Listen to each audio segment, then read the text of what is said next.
ഞാൻ ഇന്ന് ഈ ജനക്കൂട്ടത്തിൽ ഇവിടെ എത്തിച്ചേർന്നിട്ടുള്ള ഐക്യജനാധിപത്യ മുന്നണിയുടെ പ്രവർത്തകരെയും നിങ്ങൾക്കാണ് എന്റെ ഈ വിജയം സമർപ്പിക്കുന്നത്. നിങ്ങൾക്ക് എല്ലാവർക്കും ഞാൻ നന്ദി പറയുന്നു.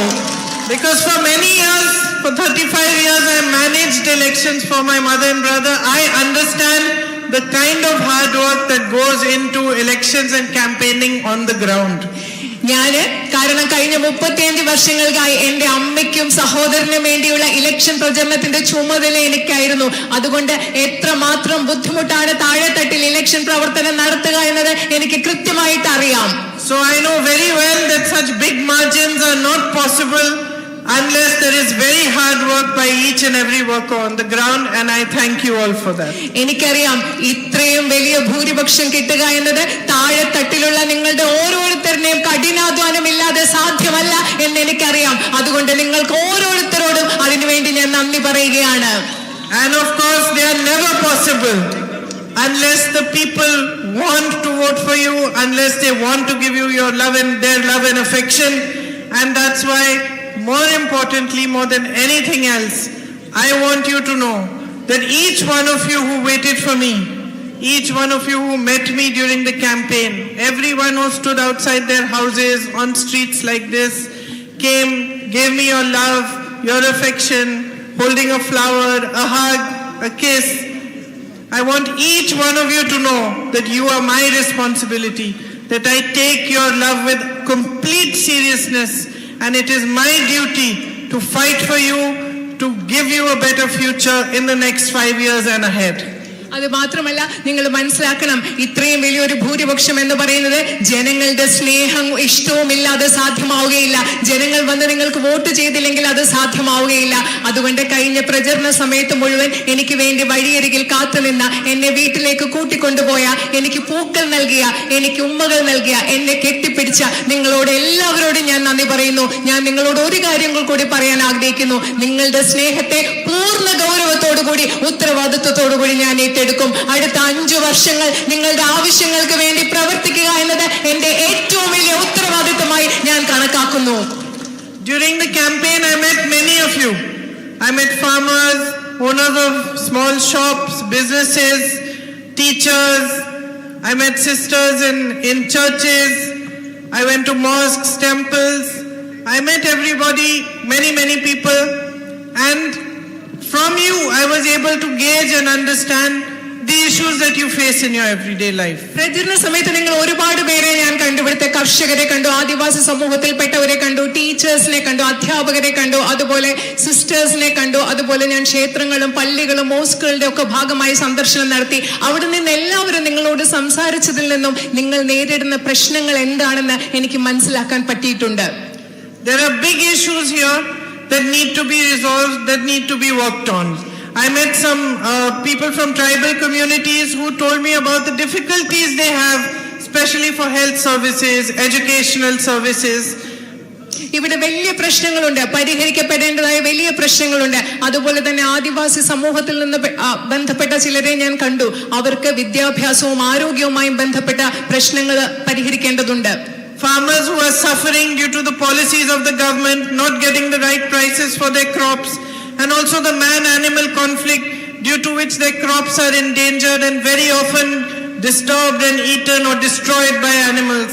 ഇവിടെ കഷ്ടപ്പെടുന്ന കർഷകരുണ്ട്. കാരണം അവർക്ക് കൃത്യമായ വില ലഭിക്കുന്നില്ല.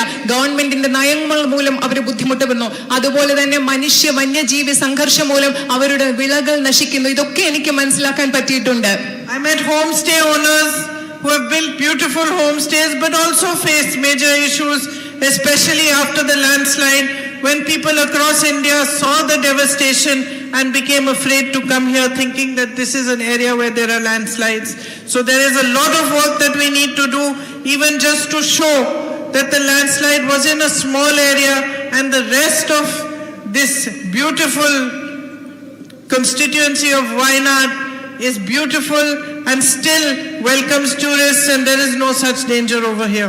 അതുപോലെ തന്നെ ഞാൻ ഹോം സ്റ്റേ ഉടമസ്ഥരെ കണ്ടു. അവര് പറയുന്നത് ഇവിടെ മണ്ണിടിച്ചിൽ നടന്ന ശേഷം, ആ ദുരന്തം നടന്ന ശേഷം ഇവിടേക്ക് ആളുകൾ വരാൻ ബുദ്ധിമുട്ടാണെന്ന്. കാരണം അവര് പേടിച്ചു. ഈ ലോകം, ഇന്ത്യ മുഴുവനുള്ള ആളുകളോട് നമുക്ക് പറഞ്ഞു മനസ്സിലാക്കി കൊടുക്കണം, വയനാട്ടിൽ ഒരു ദുരന്തമുണ്ടായത്, ഒരു വലിയ നാശം വിതച്ചത് ഒരു ചെറിയ ഭൂപ്രദേശത്ത് മാത്രമാണ്. ബാക്കി പ്രദേശങ്ങളിൽ ഒരു പ്രശ്നമില്ല.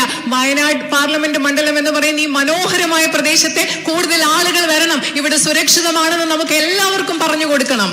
You have the long-standing issue of the night ban and the long-standing issue of the medical college, both of which we need to fight for, and we need to understand how together we can resolve the night ban issue. നിങ്ങൾക്ക് ദീർഘകാലമായി നിലനിൽക്കുന്ന രാത്രി യാത്രാ നിരോധനം എന്ന പ്രശ്നമുണ്ട്. അതുപോലെ നിങ്ങൾക്ക് വളരെ കാലമായി നിങ്ങളുടെ ആവശ്യമായ മെഡിക്കൽ കോളേജ് ഉണ്ട്. നമ്മൾ ഒരുമിച്ച് ചേർന്ന് ഈ പ്രശ്നങ്ങൾ പരിഹരിക്കാൻ വേണ്ടി എന്ത് ചെയ്യാം എന്ന് നമ്മൾക്ക് ഒരുമിച്ച് ചേർന്ന് ആലോചിച്ച് പ്രവർത്തിക്കേണ്ടതുണ്ട്.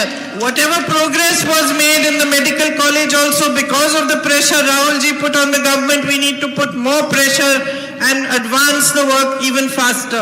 രാഹുൽ ജി ഗവൺമെന്റിന്റെ മേൽ ചെലുത്തിയ സമ്മർദ്ദത്തിന്റെ ഫലമായി മെഡിക്കൽ കോളേജിൽ കുറച്ച് മാറ്റങ്ങൾ ഉണ്ടായി, ആശുപത്രി ആരോഗ്യ സംവിധാനത്തിൽ. അതുമാത്രമല്ല, ഇനിയും കൂടുതൽ സമ്മർദ്ദം ചെലുത്തി അവിടെ മെഡിക്കൽ കോളേജിന് വേണ്ട എല്ലാ സൗകര്യങ്ങളും നമുക്ക് ഉണ്ടാക്കിയെടുക്കണം. So these are the issues that we need to tackle. At the same time, I really believe that if we strengthen tourism here and we do all we can to show the world what a beautiful place this is, then a lot of your livelihoods will be supplemented and you will have better employment possibilities. അത് മാത്രമല്ല, ഈ പ്രശ്നങ്ങൾ പരിഹരിക്കാൻ വേണ്ടി നമ്മൾക്ക് ഒരുമിച്ച് പ്രവർത്തിക്കണം. അതുപോലെ വയനാട്ടിലെ വിനോദസഞ്ചാര മേഖലയെ നമ്മൾ ശക്തിപ്പെടുത്തുകയാണെങ്കിൽ അതിൽ കൂടെ നിങ്ങൾക്ക് ഒരുപാട് തൊഴിലവസരങ്ങൾ ഉണ്ടാകും. അതുപോലെ നിങ്ങളുടെ ജീവനോപാധികളെ നമുക്ക് മെച്ചപ്പെടുത്താനും സാധിക്കും. And with the beautiful crops that you grow and the spices you grow, I think food packaging units and a little bit of push on that sector and on the agricultural sector will really again help Wayanad to progress and advance. നിങ്ങൾ ഇവിടെ കൃഷി ചെയ്യുന്ന മെച്ചപ്പെട്ട നാണ്യ വിളകളുണ്ട്, അതുപോലെ തന്നെ സുഗന്ധ വ്യഞ്ജനങ്ങളുണ്ട്. ഇവിടെയൊക്കെ നിങ്ങൾ ഒരുപാട് നമ്മൾ ശ്രദ്ധ പതിപ്പിച്ചാൽ ഇവിടെ ഒരുപാട് തൊഴിലവസരങ്ങൾ ഉണ്ടാകാനും നമ്മൾക്ക് ഒരുപാട് പുരോഗതി ഈ മേഖലയിൽ വയനാട്ടിൽ ഉണ്ടാക്കിയെടുക്കാൻ സാധിക്കും. So I think together we need to work. I need to spend much more time with you, come to your houses, meet you, understand properly from you what your issues are in depth, and then we need to work together to resolve them. We need to work together to build on tourism, on food processing, on farming, to be able to increase employment and provide a better future.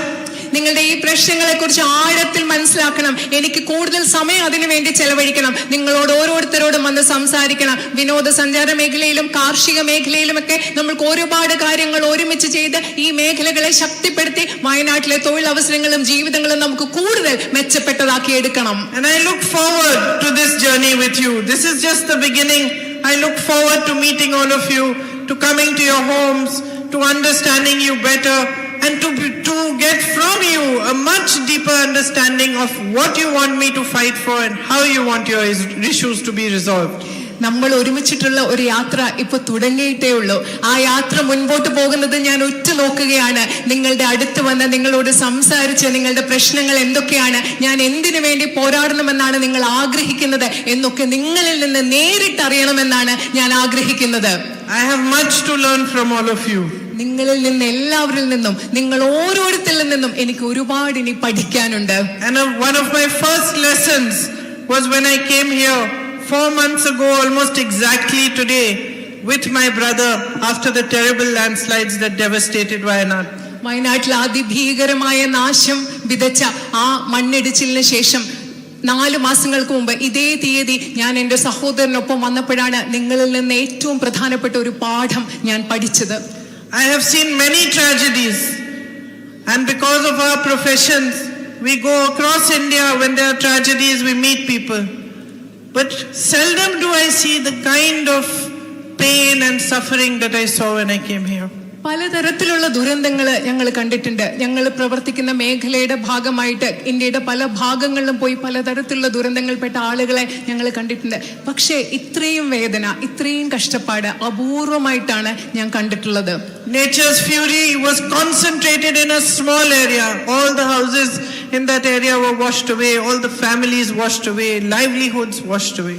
പ്രകൃതിയുടെ കോപം മുഴുവൻ ഒറ്റ പ്രദേശത്ത് ശ്രദ്ധ കേന്ദ്രീകരിച്ച് അവിടെയുള്ള എല്ലാ മനുഷ്യരുടെയും കുടുംബങ്ങളെല്ലാം പോയി, അവരുടെ ജീവനോപാധികളെല്ലാം നഷ്ടപ്പെട്ടു. And yet in the middle of this devastation and the middle of this pain and suffering, I saw with my own eyes the humanity of all of you. ഇത്രയും നാശത്തിന്റെ ഇടയിൽ, ഇത്രയും വേദനയുടെ ഇടയിൽ, ഇത്രയും കഷ്ടപ്പാടിന്റെ ഇടയിൽ എന്റെ കണ്ണുകൾ കൊണ്ട് നിങ്ങളുടെ ഇടയിലുള്ള മനുഷ്യത്വം ഞാൻ അന്ന് നേരിട്ട് കണ്ടു. Your kindness, your compassion, the way you came together to help each other. You did not see who's a Muslim, who's a Hindu, who's a Christian. You did not ask a caste. You did not ask religion. You just did whatever you could do to help those who were suffering. നിങ്ങളുടെ അനുകമ്പ, നിങ്ങളുടെ ദയ, It's passing from this place. നിങ്ങളുടെ ദയ, നിങ്ങളുടെ അനുകമ്പ ഞാൻ കണ്ടു. നിങ്ങൾ അവിടെ ദുരന്തബാധിതരോട് നിങ്ങൾ ഹിന്ദു ആണോ, ക്രിസ്ത്യാനിയാണോ, മുസ്ലിം ആണോ എന്ന് നിങ്ങൾ ചോദിച്ചില്ല. നിങ്ങൾ ആരുടെയും ജാതി ചോദിച്ചില്ല. നിങ്ങൾ ആരുടെയും മതം ചോദിച്ചില്ല. നിങ്ങൾ എങ്ങനെയാണ് ഒരുമിച്ച് അവരെ സഹായിക്കാൻ വന്നതെന്ന് ഞാൻ അവിടെ എന്റെ കണ്ണുകൾ കൊണ്ട് കണ്ടു. And yesterday I spoke about a child I met who is probably 17 or 18 years old, who had lost his entire family. ഇന്നലെ ഞാൻ അവിടെ കണ്ട ഒരു കുട്ടിയെ കുറിച്ച് സംസാരിച്ചു. 17 അല്ലെങ്കിൽ 18 വയസ്സുണ്ടായിരിക്കും. മുഴുവൻ കുടുംബത്തെ നഷ്ടപ്പെട്ട ആ കുട്ടിയെ കുറിച്ച് ഇന്നലെ ഞാൻ സംസാരിച്ചു. So I made friends with him, and every now and then, every few days on WhatsApp, I asked him how is he. When I came here for the election campaign, I thought I'll send him a gift after the elections. ഞാൻ അദ്ദേഹത്തോട്, ആ കുട്ടി ഞാനും കൂടെ സുഹൃത്തുക്കളായി, ഇടയ്ക്കിടയ്ക്ക് വാട്സപ്പിൽ ഞാൻ ആ കുട്ടിയോട് ചോദിക്കും എന്ത് ചെയ്യാ, സുഖാണോ എന്നൊക്കെ ചോദിക്കും. ഞാൻ വിചാരിച്ചു ഇവിടെ തെരഞ്ഞെടുപ്പ് പ്രചരണം കഴിഞ്ഞ ശേഷം ആ കുട്ടിക്ക് ഞാനൊരു ചെറിയ സമ്മാനം കൊടുക്കാമെന്ന് വിചാരിച്ചു. So I asked him, what are your hobbies? Do you play soccer? What do you like to do? ഞാൻ ആ കുട്ടിയോട് ചോദിച്ചു എന്താ വിനോദം, എന്താ കാര്യങ്ങൾ ചെയ്യുന്നത്, ഫുട്ബോൾ ഇഷ്ടമാണോ, എന്തൊക്കെയാ ചെയ്യുന്നതെന്ന് ഞാൻ ആ കുട്ടിയോട് ചോദിച്ചു. And this child who had lost his entire family, who had struggled for 6 hours to save his mother from the raging waters and failed, who had watched his mother being swept away. But when I went to see him, he could barely stand up. He was in so much grief. This child told me that my hobby is to help people who are suffering. ഈ കുട്ടി സ്വന്തം അമ്മയെ ആ വെള്ളപ്പാച്ചിൽ രക്ഷിക്കാനാവാതെ 6 മണിക്കൂർ കഷ്ടപ്പെട്ടിട്ട് അമ്മ ഇങ്ങനെ ഒഴുകി പോകുന്നത് നോക്കി നിന്ന് ആ കുട്ടി, ആ ദുരന്തത്തിൽ എല്ലാം നഷ്ടപ്പെട്ട ഒരു കുട്ടി, ഞാൻ എന്താണ് നിന്റെ വിനോദമെന്ന് ആ കുട്ടിയോട് ചോദിച്ചപ്പോൾ ആ കുട്ടി എന്നോട് പറയാണ്, അന്ന് ഞാൻ കണ്ടപ്പോൾ ദുഃഖം കാരണം സംസാരിക്കാൻ പോലും പറ്റാതിരുന്ന ആ കുഞ്ഞ് എന്നോട് പറയാണ് എൻ്റെ വിനോദം എന്ന് പറയുന്നത് മനുഷ്യരെ സഹായിക്കലാണെന്ന്. When I read his message, I really deeply understood what an honor it is to be the representative of all of you in Parliament. ആ കുട്ടിയുടെ ആ മെസ്സേജ്, വാട്സപ്പിൽ ആ മെസ്സേജ് കണ്ടപ്പം എനിക്ക് ആഴത്തിൽ മനസ്സിലായി, നിങ്ങൾ ഓരോരുത്തരെയും ഈ വയനാട് പാർലമെന്റ് നിയോജക മണ്ഡലത്തിലെ നിങ്ങളെ പ്രതിനിധീകരിച്ച് ഇന്ത്യൻ പാർലമെന്റിൽ പ്രതിനിധീകരിക്കുക എന്ന് പറയുന്നത് വളരെയധികം നന്ദി. My dearest brothers and sisters, എന്റെ ഏറ്റവും പ്രിയപ്പെട്ട സഹോദരി സഹോദരന്മാരെ, first of all I want to thank you from the deepest place in my heart. ആദ്യമായിട്ട് എന്റെ ഹൃദയത്തിന്റെ ആഴങ്ങളിൽ നിന്നും നിങ്ങളോട് ഞാൻ നന്ദി പറയാൻ ആഗ്രഹിക്കുന്നു. For your love, for your support and for making me your member of parliament today. നിങ്ങളുടെ സ്നേഹത്തിന്, നിങ്ങളുടെ പിന്തുണയ്ക്ക്, അതുപോലെ തന്നെ നിങ്ങളുടെ ജനപ്രതിനിധിയായി എന്നെ തിരഞ്ഞെടുത്തതിന് ഞാൻ നിങ്ങളോട് നന്ദി പറയുന്നു. Welcome to all my colleagues from the UDF who are standing here, all of whom who worked very hard for this election, and many of the UDF workers who are amongst you, to whom